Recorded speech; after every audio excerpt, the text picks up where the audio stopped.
Hello, and welcome to this month's Strong video. So, a bit of detail on this one.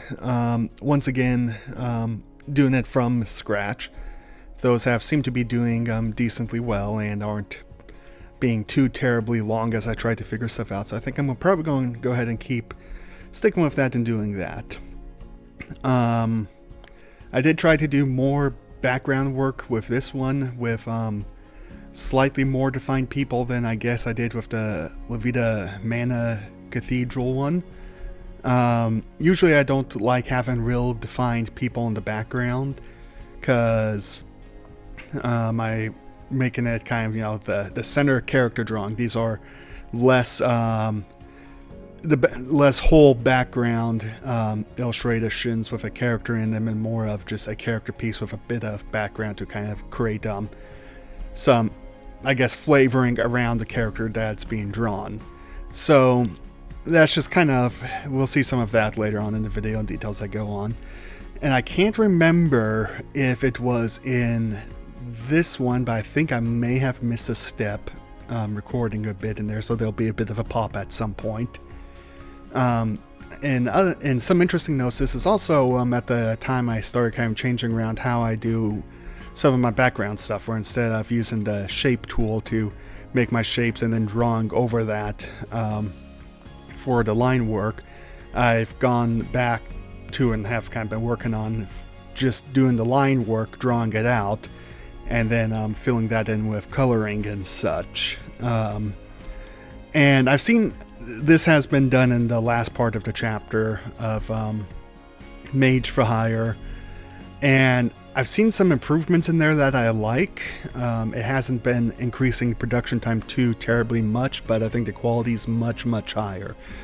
So let me know what you think on that.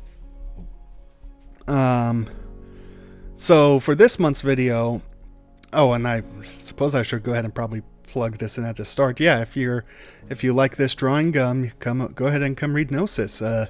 They won't be quite as detailed as or as big as this one is, but the chapters are fun, the pictures are fun, the story is getting along. We are now I think at like 360 something pages, which means that we've crossed that threshold where you can literally read a page of Gnosis a day and it would take you over a year to get through it.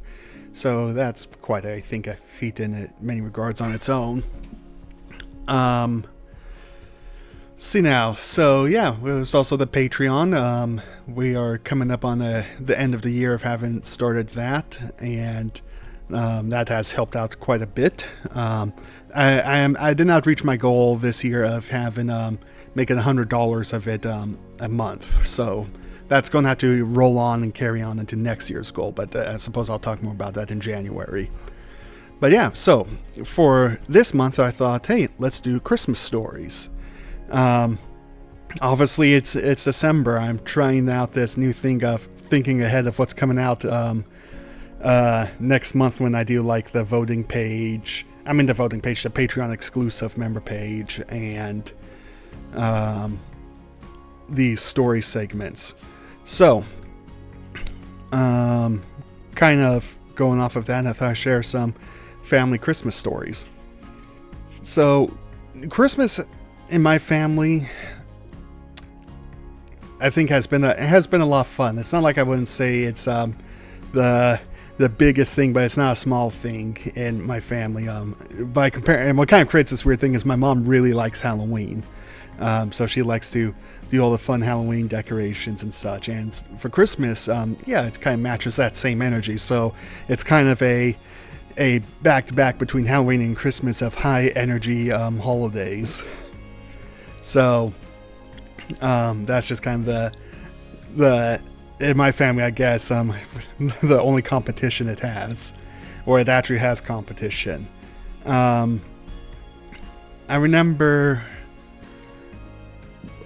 when I was a kid, probably like 6 or whatever, when we had the Christmas lights going out in front of our window, just being so excited and using that as our night light around the Christmas season and such. And This was back in the '90s, so it was the big incandescent bulbs and kind of the soft glow they had, which I've seen pop up around in discussions and such over what's better, the incandescent bulbs or the LED lights. And so that's just kind of some funny little interesting thing that people are also kind of getting nostalgic for. And along with that, I remember making Christmas cookies for our friends and such, and we'd go and drop them off at their house. That was something that it seems like was done a lot more than I remember now, or maybe it's just because I don't have a lot of friends with an easy driving range to go exchange cookies with. But yeah, that was something that we would do. A big thing in my family that our parents taught us, pretty early on, is to be generous and help give to people. So to kind of teach us that, I can't remember what charity it was for, but there's a charity where essentially for the the kids in needs and such, they can write a letter to Santa, whatnot, and other people would go and fill them out and drop and buy what they wanted for Christmas for them. I remember doing that. I remember getting Bionicles. I think it was Gen 1 or Gen 2. I think I can't remember if they were Toa or Toa Tahu, something like that at the time. Just that old little bit of knowledge there. But probably one of the bigger things I remember is that all the siblings, we would basically rotate each year over who we got a present for. And so that was always kind of a big, I'd say kind of a big activity, but a nice fun activity that you go get a present for someone and get to see their reaction when they open it. And I remember one year I had my second brother, Fluffyhead McMillan, and we were at Blockbuster, actually. We were renting some movies and such, and I saw that they had a CD section, and in a CD section they had the Halo 2 soundtrack. And so I got that for him for Christmas. I can't remember what entirely, but it's like, hey, I know he likes Halo a lot, and so I will get him this. And I don't know if my mom was. She's like, oh, well, whatever, okay. So got him that, and he was super excited when he opened it up. And the funny thing is, we were young enough at the time, at this point we're probably like 12 or so, that we didn't quite put together what a video game soundtrack was. And so that's the first and I think really only soundtrack I have ever bought in for a video game, and it's pretty good. It really hits. If you're familiar with the Halo series at all, you know that Martin O'Donnell's and I can't remember the other guy's name. It's totally unfair to him. It's not Salvatore or something like that. It's not that, but that their music is really, really good, and that the Halo games have a really great soundtrack. So that's just kind of interesting that one of the most impressive pieces of audio that I bought was for my brother for Christmas, and he was really excited with that. That was a really cool memory. And so this tradition kind of continued through over the years, and when I got back from my mission, I came back home in September, and so still very much in the Greenhorn RM phase. When Christmas came around, and I thought, you know what, I want to do something. I don't want to get just one present for one person. I want to get something for everyone in my family. So I got people different things. I only remember a few of them. I got my sister a stuffed animal, and to try and no, it wasn't a stuffed animal. It was I can't remember. It might have been like a Captain American action figure or something like that. But to try and obscure what it was, I took a pair of shorts and put them kind of over the top of it. and put it in the bag and such. And so she thought she had figured out what it was, and that she knew it was a stuffed animal. And I was like, so what makes you think it's a stuffed animal? We got this recorded on camera. She goes, because when I squish the bag and the air comes up, I can smell it. Like, okay, go ahead, open up. She opens up, pulls out a pair of my shorts, like, you smelled my shorts! And she's, no! But yeah, so that was kind of a funny little, just how everything worked out. Then I guess I succeeded in obscuring what it was, maybe a little too well. And I remember from my dad, he had this old trailer that he would put his motorcycles on to take them to the dirt bike track. And when I say old trailer, I mean this trailer was actually older than I was. He also got it one year for Christmas. And it was just like a steel red frame, wooden floor, and it had some boards that he had made with some 2x4 and just flat, I don't know what you call it, but like flat flooring boards that you put around the side and then tighten up with a rope so they wouldn't fall out when you were driving. So he had this trailer since, like I said, before I was born. And so I took the sides and spray painted them with like some motorcycle decals I had made and such, just decorated it up so it looked real cool. Hid those in my room. At the time, I had a room that was on the outside of the house. It was a garage that had been converted into a room, so that was a real easy place to hide it. And over Christmas night, I got up and snuck them into the garage and such, and just left a package with instructions to go into the garage for him. So he opens that up, goes to the garage, sees the boards, and he's really excited. They look really cool. And then that trailer he sold like 3 months later or something. So that's just been a big thing that I continue to tease him about. That he's had the trailer before he was born, but the moment I decide to decorate it up and make it look cool, he's like, nope, you gotta get rid of it. So yeah, he needed a bigger trailer because more people in the family were riding, so he needed to carry more dirt bikes. So it was just something that had to be done, but just the timing on that was really funny in that respect.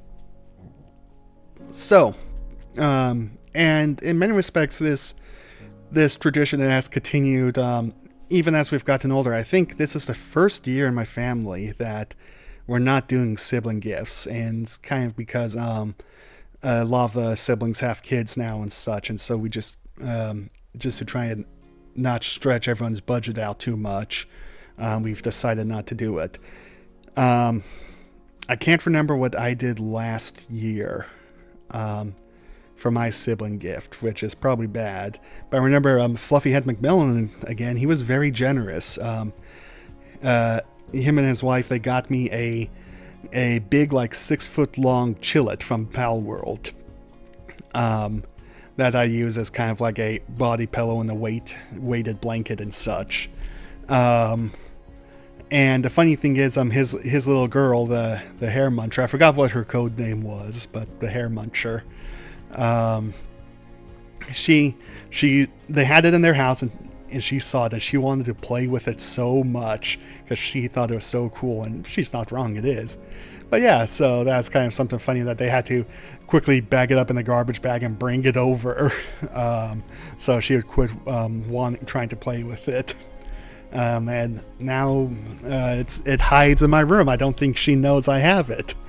But yeah, so that was fun. That was fun. That was really nice of them. My mom has since taken the chillet and added more stuffing into it to make it heavier. So now I call it the big fat chillet. And it works really good. It's a really nice gift. Obviously, I still use it. But yeah, so. Gosh, where was I going with this? I don't remember now where I was going with this, but just, yeah, that this is kind of a tradition that we had done for a very long time, and this is only the first year now that we're not able to do it. But another tradition has kind of emerged from this, and that is that all the kids now will pitch money together to get a nice present for my mom and dad. We've sent them on a train ride up through some scenic routes. We've sent them on a Brian Regan performance that they enjoyed. I can't remember. I think we might have sent them to a tour somewhere, like a old town or something here, but I can't remember that one. This year it was on one of the rotating digital picture frames that we got them. And since you can upload pictures to that, it hasn't been set up, but we're already talking about, uploading like stupid pictures on it and such. So just it's rotating through, and then all of a sudden there's a stupid picture of us in there or something like that. Maybe I'll put a big old alligator picture in there. My mom's terrified of alligators, but just a big old chunky boy to scare her. But yeah, so circling back to another Christmas tradition, when we were kids, we did a thing where we got to pick out one present on Christmas Eve that we got to hold while we listened to the story of the Nativity and Jesus' birth. And we had an old flannel board that we could put the pictures on it and such, as we told the story. And after that, we got to open up this present for Christmas and such.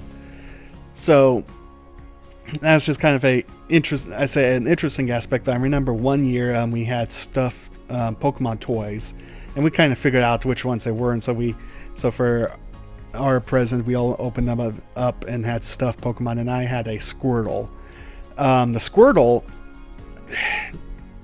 has continued to be very popular in different ways. This was for a Halloween one, so I might have already said it might come back away again, but we did a slingshot launcher of trying to launch stuffed animals as far as you can. I called it the Imperial Kitty Cannon. And by far the most popular projectile was Squirtle, because just the way he was made, he was very solid built and very kind of round and such, and so he would just fly out of that thing. So kids would wait for Squirtle to be fetched so they could shoot him because he would soar. So if I've shared that story already, then yeah, you got to hear it again. But yeah, that's just kind of where the Squirtle came from. It was from a Christmas Eve present, and has continued to exist and perform very well within our family and people we know. Kind of along with that is come Christmas morning. Actually, no, before we get that, let's continue to Christmas night. I remember one Christmas night, I was probably maybe 10 or so at this point, being really determined to stay up and see Santa. And so I was sleeping in my brother's room. All of us were in one room. And I was up on the top bunk, looking with my head towards the window, so that way I could just lay my head down and look out at the window and look out across the roof of the other houses, so that way I could see if Santa was going to fly by or land on the other houses or whatnot. I didn't stay up awake long enough, so I missed him, but I was so determined that night to see him that I fell asleep at my post. So yeah, I posted up and then fell asleep. Not a lot of good that did me. But yeah, so with kind of that I guess going on into Christmas morning, we have a tradition where all the kids, they couldn't see the Christmas tree, so we had to gather in the hallway or up on the stairs, depending on what our house was like at the time, where we lived. And my parents would, of course, take a picture of us all excited, huddled in our Christmas pajamas and blankets and such. And we weren't allowed to go out and see the tree until they put on the music. The music, I actually have the CD right here, was Amy Grant's Home for Christmas.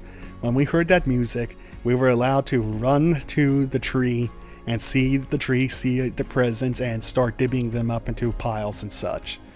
And so, obviously, since I'm holding the CD right now, it's still in our family, and we used it again this year. We did Christmas a little early for when my family was in town, and some of my other siblings are leaving, going away from us for their Christmas season to visit the in-laws sides of the family. And so everyone that wasn't going to be here for Christmas, we did a smaller Christmas for all the grandkids and such, and us too. We had some presents that we exchanged as well. And so we put on this CD, and as we opened presents and such, and so the tradition that has continued for so long, and somehow the CD still works. So that's something really nice there. And speaking of the CD, my favorite song to actually recommend on it is Jesus, Joy of Man's Desiring. It's just an orchestral piece. It's the very last track on the CD, but it's very nice. If you want something to listen to for the kind of Christmas music, it's something a little different than what you hear all the time, and I've come to enjoy it really quite a lot. It was probably my second favorite. Now my favorite track of the Christmas thing, but as a kid, my second favorite. The first track was obviously my favorite because that meant we got to go and open up presents during that time. So those are just some really nice Christmas memories, and it's really great being able to do stuff with family around the holidays and forge those memories.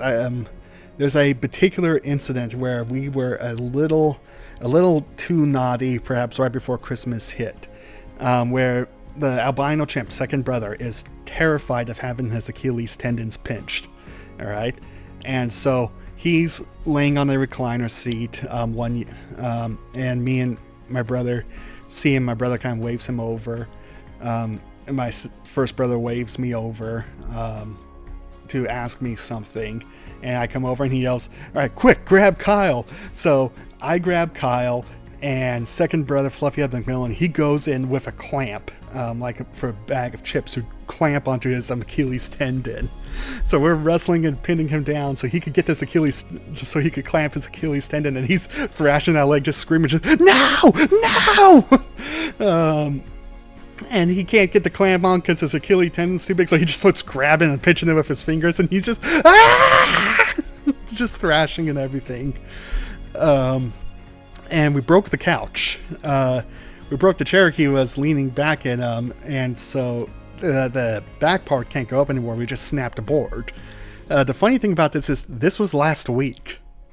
Yeah, when they were in town and we were doing that mini little Christmas thing, that's what we did right before is we broke our parents' couch by pinning him down and squeezing his Achilles tendon. So even when you get older, it's still good to create more family memories. Kind of in line with that,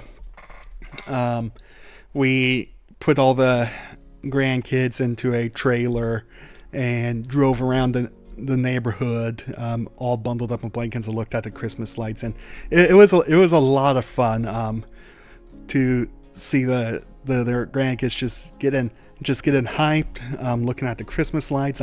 If there's a Bluey or a Mickey decoration that we went by, their heads would just snap to it and they go Mickey or Bluey.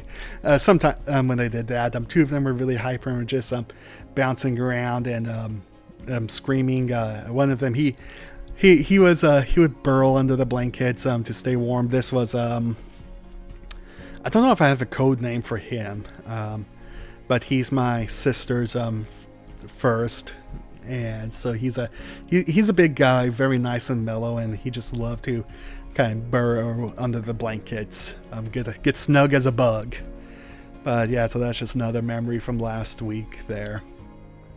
And so yeah, I think maybe these stories were a little more rambly than I would have liked, but all the same, I hope you enjoyed them.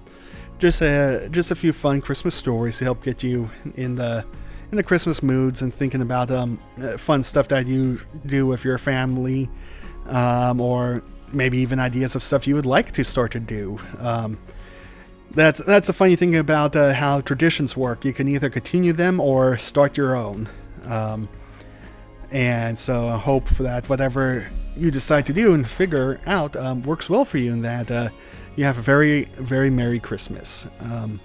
Thank you, and I hope you've enjoyed this drawing.